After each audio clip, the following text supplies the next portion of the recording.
ಇಲ್ಲದ ಸಿದ್ದಪ್ಪನ ಮಠವನ್ನ ಬಂತನಾಳದ ಸಂಗಮ ಶಿವಗಳು ಹೆಂಗ ತಗೊಂತಾರ ಅಂತಂದ್ರು 6 ಫೂಟಿನ ಎತ್ತರದ ಕುದುರೆ ಅದರ ಮ್ಯಾಲ 16ರ ಸೂರ್ಯನಂತೆ ಹೊಳೆಯುವ ಬಂತನಾಳದ ಸಂಗಮ ಶಿವಗಳು ಕುತ್ಕೊಂಡು ಬರಾಕತ್ತಿದ್ರು. ಆಲ್ಮಟ್ಟಿಗೆ ಪ್ರವಚನ ಮಾಡಾಕತ್ತಿದ್ರು. ನಿಮ್ಮೂರಾಗ ನಾ ಹೆಂಗ್ ಪ್ರವಚನ ಮಾಡಾಕತ್ತೀನಲ್ಲ, ಆಲ್ಮಟ್ಟಿ ಒಳಗೆ ಸಂಗಮ ಶಿವಗಳು ಪ್ರವಚನ ಮಾಡಾಕತ್ತಿದ್ರು. ಸಿದ್ದಪ್ಪ ಮಹಾರಾಜರು ಲಿಂಗಾಯಕರಾಗ್ಯಾರ ಅಂತ ಕೇಳಿ ಅಲ್ಲಿಗೆ ಬರಾಕತ್ತಿದ್ರು. ಬರೋ ಮುಂದ ಸಿದ್ದಪ್ಪ ಮಹಾರಾಜರು ಲಿಂಗಾಯಕ ಆಗೋಕಿನ ಮೊದಲು ಒಮ್ಮೆ ಬರೋ ಮುಂದೆ ಏನಾಗಿತ್ತು ಅಂತ ಕೇಳಿದ್ರೆ, ಬಂದು 75 ವರ್ಷದ ಸಿದ್ದಪ್ಪ ಮಹಾರಾಜರು ಉದ್ದಕ ಬಿದ್ದು ನಮಸ್ಕಾರ ಮಾಡ್ತಾರ. ಕೆಲವೊಬ್ರು ಭಕ್ತರು ಕೇಳ್ತಾರ, ಏನ್ರಿ ಅವರು 16 ವರ್ಷದವ್ರು ಅದಾರ, ನೀವು 70 ವರ್ಷದವ್ರು ಅದಿರಿ, ಆ ಸಣ್ಣ ತರುಣನಿಗೆ ತರಣ ಸ್ವಾಮಿಗಳಿಗೆ ನೀವು ನಮಸ್ಕಾರ ಮಾಡ್ತೀರ ಅಂದಾಗ ಸಿದ್ದಪ್ಪನವ್ರು ಹೇಳ್ತಾರ, ಸಿದ್ಧಲಿಂಗ ಮಹಾರಾಜ್ ಹೇಳ್ತಾರ, ವಯಸ್ಸು ಸಣ್ಣದಿರ್ಬೋದು, ಕುಂತ ಪೀಠ ಭಾಳ ದೊಡ್ಡದೆ, ಪೀಠಕ್ಕೆ ನಾವು ಸಾಷ್ಟಾಂಗ ಆಗ್ತೇನೆ ಅಂತಾರೆ ಸಿದ್ದಪ್ಪ ಮಹಾರಾಜರು. ಮುಂದೆ ಆ ಮಠವನ್ನ ಸಿದ್ದಪ್ಪ ಮಹಾರಾಜರು ಈ ಬಂತ್ನಾಳ್ ಮಠಕ್ಕೆ ಕೊಡೋದಂತ ಜನ ಅಂತಾರೆ. ಅವ್ರು ಕೊಳ್ಳಾಗ ಲಿಂಗ ಇಲ್ಲ, ಲಿಂಗಾಯತನ ಅಲ್ಲ, ಮತ್ತ ಆ ಮಠ ಹೆಂಗ್ ತಗೊಂತೀರಿ ಅಂದಾಗ, ಇಲ್ಪ ಅಲ್ಲಿ ಮಂದ್ಯಾಗ ನೋಡೋಣಂತ ಬರ್ರಿ ಅಂತಾರ ಸಂಗಮ ಶಿವಗಳು. ಲಕ್ಷ ಗಂಟ್ಲೆ ಮಂದಿ ಸೇರಿರ್ತದ. ಸಿದ್ದಪ್ಪ ಮಹಾರಾಜರು ನಿಂತಿರ್ತಾರಲ್ಲೇ, ಅಪ್ಪ ನಿನ್ನ ಮಠ ತಗೋಬೇಡ ಅಂತಾರ ಇವರೆಲ್ಲ, ನೀ ಲಿಂಗಾನ ಕಟ್ಕೊಂಡಿಲ್ಲಲ್ಲ ಅಂತ ಹೇಳಂತಾರ. ಅಂದಾಗ ಕೇಳ್ರಿ, ಸಿದ್ದಪ್ಪ ಮಹಾರಾಜರ ಅಕ್ಕನ ಬಂತ್ನಾಳ್ ಕೊಟ್ಟಿರ್ತದ, ಅವ್ರ ಅಕ್ಕ ಸತ್ ಹುಡ್ಲೆ ಅವ್ರನ್ನಲ್ಲಿ ಬಿಟ್ಟಿರ್ತಾರ. ಆ ಮಠದಾಗ ಶಂಕರಲಿಂಗ ಶಿವಯೋಗಿಗಳು ಅಂದ್ರೆ ಬಸವಲಿಂಗ ಶಿವಯೋಗಿಗಳ ಹಿಂದೆ ಶಂಕರಲಿಂಗ ಶಿವಯೋಗಿಗಳಿದ್ರು. ಆ ಕಾಲದಲ್ಲಿ ಸಿದ್ದಪ್ಪ ಮಹಾರಾಜರು ಬರ್ತಾರ, ನಾನು ನಿನಗೊಂದು ವಸ್ತು ಕೊಡ್ತೀನಿ, ಯಾರಿಗೆ ತೋರಿಸ್ಬೇಡ, ಇದು ಗುಪ್ತವಾಗಿ ಇಟ್ಕೋ ಅಂತ ಹೇಳಿ ಆಶೀರ್ವಾದ ಕೊಟ್ಟಿರ್ತಾರ. ಅವರು ಶಂಕರಲಿಂಗ ಶಿವಯೋಗಿಗಳು ಯಾರಿಗೆ ಕೊಟ್ಟಿರ್ತಾರ? ಸಿದ್ದಪ್ಪ ಮಹಾರಾಜರಿಗೆ ಕೊಟ್ಟಿರ್ತಾರ. ಸಿದ್ದಪ್ಪ ಮಹಾರಾಜರು ಅದನ್ನು ತಗೊಂಡು ಎಲ್ಲಿ ಇಟ್ಕೊಂಡಿರ್ತಾರ ಅಂತ ಕೇಳಿದ್ರೆ, ಗಂಟಲ್ದಾಗ ಇಟ್ಕೊಂಡಿದ್ರಂತೆ, ಯಾರಿಗೆ ಕಾಣಲಾರ್ದಂಗೆ ಗಂಟಲ್ದಾಗ ಇಟ್ಕೊಂಡಿದ್ರಂತೆ.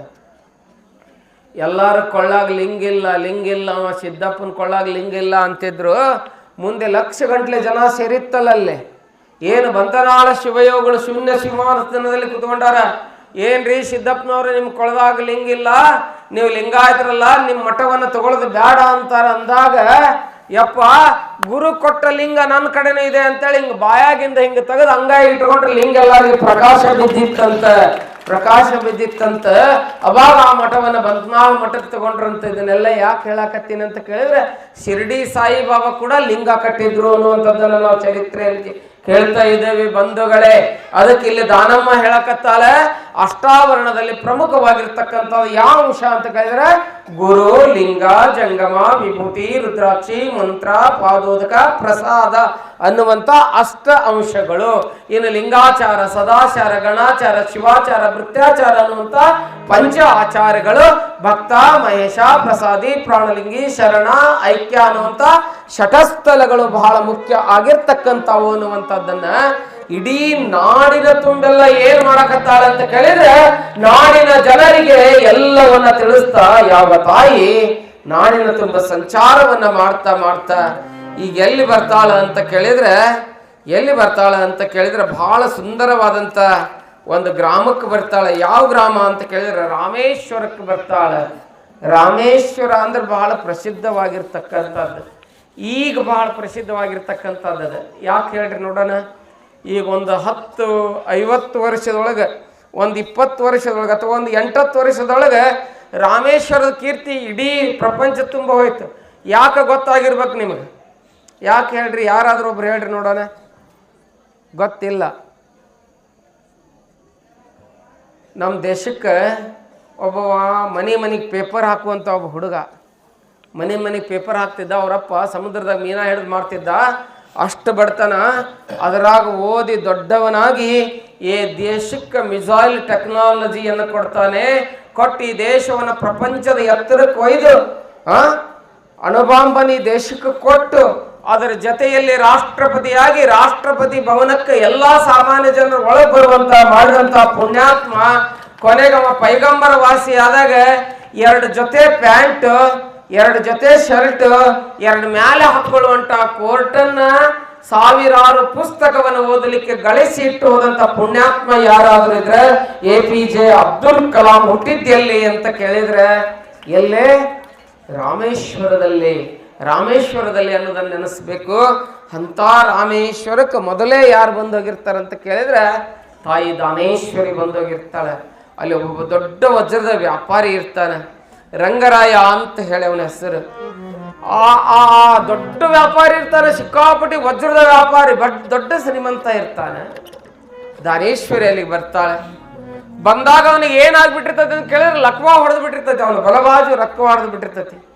ಕೈ ಎತ್ತಾಕ್ ಬರ್ತಿರಂಗಿಲ್ಲ, ಕಣ್ಣು ತೆಗಿಯಾಕ ಬರ್ತಿರಂಗಿಲ್ಲ, ಸಿಕ್ಕಾಪಟ್ಟಿ ಶ್ರೀಮಂತಿಕೆ ಇರ್ತದೆ, ಆದ್ರೆ ಶಕ್ತಿ ಇರಂಗಿಲ್ಲ. ಎಡಭಾಗ ಎಲ್ಲ ನಿಶಕ್ತಿಯನ್ನು ಹೊಂದ್ಬಿಟ್ಟಿರ್ತೈತಿ, ಲಕ್ವಾಗಿರ್ತೈತಿ, ಬಕ್ಕಬರ್ಲೆ ಬಿದ್ದು ಬಿಟ್ಟಿರ್ತಾರೆ. ದಾನೇಶ್ವರಿ ಹೋದಾಗ ಅವನ ಹೆಂಡ್ರು ಮಕ್ಕಳು ಎಲ್ಲಾರು ಅಳಕತ್ತಾರೆ. ಅಳ ಮುಂದೆ ಏನ್ ಮಾಡ್ತಾಳೆ ದಾನೇಶ್ವರಿ ಅಂತ ಕೇಳಿದ್ರೆ ರಂಗರಾಯನ ಮನೆಗೆ ಹೋಗಿ, ವಜ್ರದ ವ್ಯಾಪಾರಿ ಮನೆಗೆ ಹೋಗಿ ಅವನ ಹಣೆಗೆ ತನ್ನ ಜೋಳಿಗೆಯಲ್ಲಿರ್ತಕ್ಕಂಥ ವಿಭೂತಿಯನ್ನು ತೆಗೆದು ಹಣೆಗೆ ಬಸವ ಬಸವ ಅಂತೇಳಿ ಮೈತುಂಬ ವಿಭೂತಿಯನ್ನು ಹಚ್ಚಿ ಕೊರಳಾಗ ಲಿಂಗವನ್ನು ಕಟ್ಟಿ ಬಿಡ್ತಾಳ. ಅವ ಏನಾಗ್ತದೆ ಕೇಳಿದ್ರೆ ಎದ್ದು ಕುಂತು ಬಿಡ್ತಾನೆ. ಎದ್ದು ಕುಂತು ಯಾವ ಎಡಗೈಗೆ ಎಡಭಾಗದಲ್ಲಿ ಅವನಿಗೆ ಲಪ್ರಸಿ ಆಗಿರ್ತದಲ್ಲ, ಲಕ್ವಾ ಹೊಡೆದಿರ್ತಲ್ಲ, ಆ ಕೈ ಶುದ್ಧ ಆಗ್ತದೆ. ಅದೇ ಕೈಯಲ್ಲಿ ಲಿಂಗವನ್ನು ಇಟ್ಟುಕೊಂಡು ಪೂಜೆ ಮಾಡ್ತಾರೆ. ಅವನಿಗೆ ಲಿಂಗ ದೀಕ್ಷೆಯನ್ನು ದಾನಮ್ಮ ಕೊಡುವಂತವಳಾಗ್ತಾಳೆ, ದಾನಮ್ಮವನ್ನು ಕೊಡುವಂತವಳಾಗ್ತಾಳೆ. ಕೊಟ್ಟಾಗ ಅವ ಎದ್ದು ಕುಂದಿರ್ತಾನೆ, ಬಹಳ ಆನಂದ ಆಗ್ತದೆ.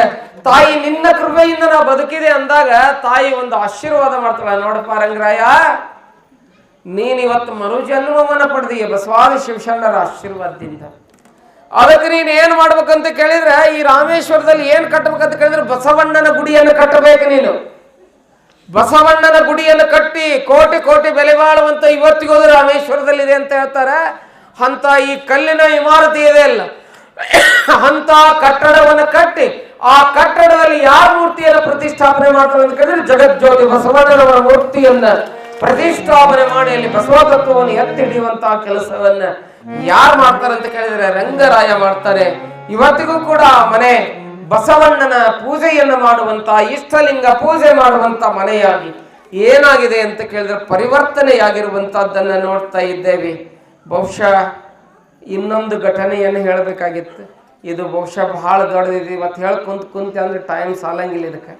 ಈಗ ಹೇಳಿದಂತ ಸ್ವಲ್ಪ ಆಗ್ತದೆ.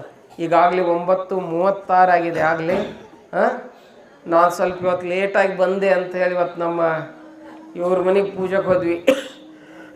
ನಮ್ಮ ಯಾರು ಛಾಯಾಗಳು, ಅವ್ರ ಹೆಸರೇನೇನು, ಛಾಯಣ್ಣವ್ರ ಮನೆಗೆ ಹೋಗಿದ್ವಿ. ಬಹುಶಃ ಸಕ್ರಿಯವಾದಂಥ ಈ ಸಮಿತಿಯ ಒಬ್ಬ ಕೈ ಬಾಯಿ ಸ್ವಚ್ಛ ಇರ್ತಕ್ಕಂಥ ಒಬ್ಬ ರಟ್ಟಿಯಿಂದ ದುಡಿದು ಅವ್ರ ಅಪ್ಪನ ಕೀರ್ತಿ ಬರುವ ಹಾಗೆ ಮತ್ತೆ 4 ಎಕರೆ ಹೊಲ ತಗೊಂಡು ಬಾಳೆಯನ್ನು ಮಾಡುವಂಥ ಕಾಯಕ ಯೋಗಿ ಯಾರಾದ್ರಿಂದ ನಮ್ಮ ಛಾಯಣ್ಣ. ಅವ್ರು ಜೋರಾಗಿ ಚಪ್ಪಾಳೆ ಬರಲಿ. ಈ ಸಮಿತಿಯ ಸಕ್ರಿಯ ಕಾರ್ಯಕರ್ತರು ಬಹಳ ಒಳ್ಳೆ ನಮ್ಮ VH ಬಿರಾದರ್ ಸರ್ ಮತ್ತೆ ನಮ್ಮ ಛಾಯಣ್ಣ, ಇನ್ನೂ ನಮ್ಮ ಎಲ್ಲ ಬಹಳ ದೊಡ್ಡ ದೊಡ್ಡ ವ್ಯಕ್ತಿಗಳದಾರ. ಅವರೆಲ್ಲರೂ ಈ ಗುಡಿಯನ್ನು ಬಹಳ ಸಮರ್ಥವಾಗಿ ನಡೆಸ್ಕೊಂಡು ಹೊಂಟಾರೆ. ಅವ್ರ ಮನೆಗೆ ಹೋಗ್ಬೇಕಾಗಿರೋದ್ರಿಂದ ಬಹುಶಃ ಪ್ರವಚನ ಬಿಟ್ಟು ಹೋಗ್ಬೇಕಂತ ಮಾಡಿದ್ವಿ. ಇಲ್ಲ ರೆಡಿ ಮಾಡಿವ್ರಿ, ಇನ್ನೊಂದು ತಾಸು ಆಮೇಲೆ ಬರಬೇಕ್ರಿ ಅಂತೇಳಿ ಕಿರಣ ಕರ್ಕೊಂಡು ಹೋಗ್ಬಿಟ್ರು. ಅಲ್ಲಿ ಹೋದ ಕೂಡಲೇ ಏನೇನೋ ಸ್ವಲ್ಪ ಲೇಟ್ ಆಯ್ತು. ಹಿಂಗಾಗಿ ನಾನು ಬರೋದೊಂದು 10-15 ನಿಮಿಷ ಲೇಟ್ ಆಯಿತು. ಅದಕ್ಕೆ ನಿಮಗೆ 15 ನಿಮಿಷ ಇವತ್ತು ಹೆಚ್ಚಿಗೆ ಪುರಾಣ ನಾನು ಹೇಳಬೇಕಾಗ್ಯದ. ಇಲ್ಲಿವರೆಗೆ ಭಾಳ ಶಾಂತ ರೀತಿಯಿಂದ ಕುತ್ಕೊಂಡು ತಾವೆಲ್ಲ ಪುರಾಣವನ್ನು ಆಲಿಸಿದ್ರಿ. ನಾಳೆ ಕೊನೆಯ ದಿನ. ನಾಳೆ ಭಾಳ ಅದ್ಭುತವಾದಂಥ ಚರಿತ್ರೆ ಬರ್ತಾವೆ. ಚೆನ್ನೈ ಅಂತ ಹೇಳಿ ಯಾಕೆ ಬಂತು, ಇನ್ನೂ ಅನೇಕ ಪ್ರಸಂಗಗಳು ಬರ್ತಾವೆ. ಅದಕ್ಕೆಲ್ಲ ತಾಯಿ ದಾನೇಶ್ವರಿಯ ಕಾರಣ. ಅಂಥವ್ರು ಎಲ್ಲ ಚರಿತ್ರೆಯನ್ನು ನಾಳಿನ ದಿನ ನಾವು ನೋಡೋಣ ಅನ್ನುವಂಥ ಮಾತನ್ನು ಈ ಸಂದರ್ಭದಲ್ಲಿ ಹಾರೈಸಿ ಇಲ್ಲಿವರೆಗೆ ಶಾಂತ ರೀತಿಯಿಂದ ಕುತ್ಕೊಂಡು ನೀವು ಪ್ರವಚನ ಆಲಿಸಿದ್ದಕ್ಕಾಗಿ ಬಸವಾದಿ ಪ್ರಮುಖರು ನಿಮಗೆಲ್ಲ ಉತ್ತರೋತ್ತರ ಶ್ರೇಯಸ್ಸನ್ನು ಉಂಟು ಮಾಡಲಿ ಅನ್ನುವಂಥ ಮಾತನ್ನು ಈ ಸಂದರ್ಭದಲ್ಲಿ ಹಾರೈಸಿ ಈಗ ನಾವು ನೀವುಗಳೆಲ್ಲ ಸೇರಿಕೊಂಡು ಏನಾದರೂ ಹೇಳೋದಿದ್ದೇನೆ? ಏನೂ ಹೇಳೋದಿಲ್ಲ. ಅವ ಬರೇ ಹಿಟ್ಟು ಅಂತಾನೆ ಬರ್ತಾನೆ.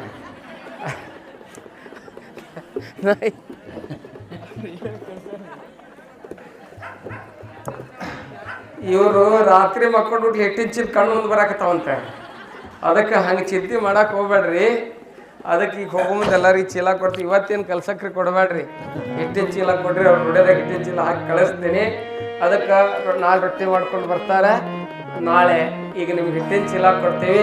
ಭಾಳ ಶಾಂತ ರೀತಿಯಿಂದ ನೀವು ಕುಳಿತುಕೊಂಡು ಪ್ರವಚನವನ್ನು ಆಲಿಸಿದ್ದಕ್ಕಾಗಿ ನಿಮಗೆಲ್ಲ ಬಸವಾದಿ ಪ್ರಮುಖರು ಉತ್ತರೋತ್ತರ ಶ್ರೇಯಸ್ಸನ್ನು ಉಂಟು ಮಾಡಲಿ ಅನ್ನುವಂಥ ಮಾತನ್ನು ಹಾರೈಸಿ ಇನ್ನೊಂದು ಅವ ಯಾಕೆ ಬಂದಿಂತ ಗೊತ್ತ ನಾವು ನಿಂದ್ರೆ ನನಗೆ ಸಂಶಯ ಬರ್ತದೆ. ಎದಕ್ಕೆ ನಿಂತಾನಂತ ಕೇಳಿದ್ರೆ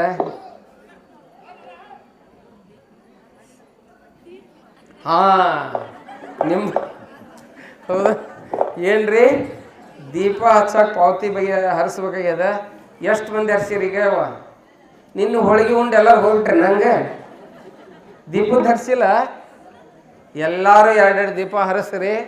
ಯಾಕಂತ ಕೇಳಿದ್ರೆ ಅವೇನು ಕಿರಣ್ ಅವ್ರ ಮನೆಗೆ ಹೋಯಂಗಿಲ್ಲ, ಯಾರು ಅವ್ರ ಮನೆಗೆ ಹೋಯಂಗಿಲ್ಲ. ಯಾಕಂತ ಕೇಳಿದ್ರೆ ಮುಂದೆ ಅವರ ದೊಡ್ಡ ಖರ್ಚಿದೆ ಈಗೆಲ್ಲ. ಮುಂದೆ ಅವ್ರು ಏನೇನೋ ದೊಡ್ಡ ದೊಡ್ಡ ಕಾರ್ಯಕ್ರಮ ಹಾಕ್ಕೊಂಡಾರ, ಪ್ರವಚನ, ಪ್ರತಿಯೊಬ್ಬರು ಕೊಡೋಕೆ, ಮೈಕ್ ಹಚ್ಚೋರು ಕೊಡೋಕೆ. ಅವನು ನನ್ನ ನೋಡಕತ್ತಾನೆ.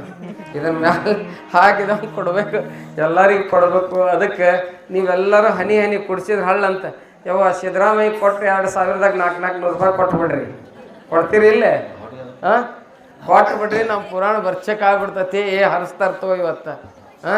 ಎಲ್ಲರೂ ದೀಪದ ಪಾವತಿಯನ್ನು ತೆಗೆದುಕೊಡ್ರಿ. 2 ಪಾವತಿ 202 ರೂಪಾಯಿಯನ್ನು ಕೊಟ್ಟು ನೀವೆಲ್ಲ ಪಾವತಿಯನ್ನು ಹರಿಸ್ರಿ ಅನ್ನುವಂಥ ಮಾತನ್ನು.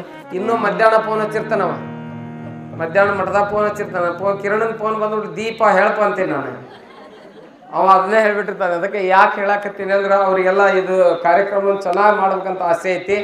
ಎಲ್ಲ ಯುವಕರು ಆ ಕೆಲಸವನ್ನು ಮಾಡಾಕತ್ತಾರ. ಅವರು ಅವ ನೋಡಿ ಪಾವತಿ ಪುಸ್ತಕ ತಂದ ಬಿಟ್ಟು ಅದಕ್ಕೆ ನೀವೆಲ್ಲರೂ ದೀಪದ ಪಾವತಿಯನ್ನು ತೆಗೆದುಕೊಳ್ರಿ ಅನ್ನುವಂಥ ಮಾತನ್ನು ಈ ಸಂದರ್ಭದಲ್ಲಿ ಹಾರೈಸಿ ಈಗ ನಾವು ನೀವುಗಳೆಲ್ಲ ಪ್ರವಚನಕ್ಕೆ ಮಹಾಮಂಗಲವನ್ನು ಮಾಡೋಣ. ತಾವೆಲ್ಲರೂ ಶಾಂತ ರೀತಿಯಿಂದ ಎತ್ತಿಕೊಳ್ಳಬೇಕು.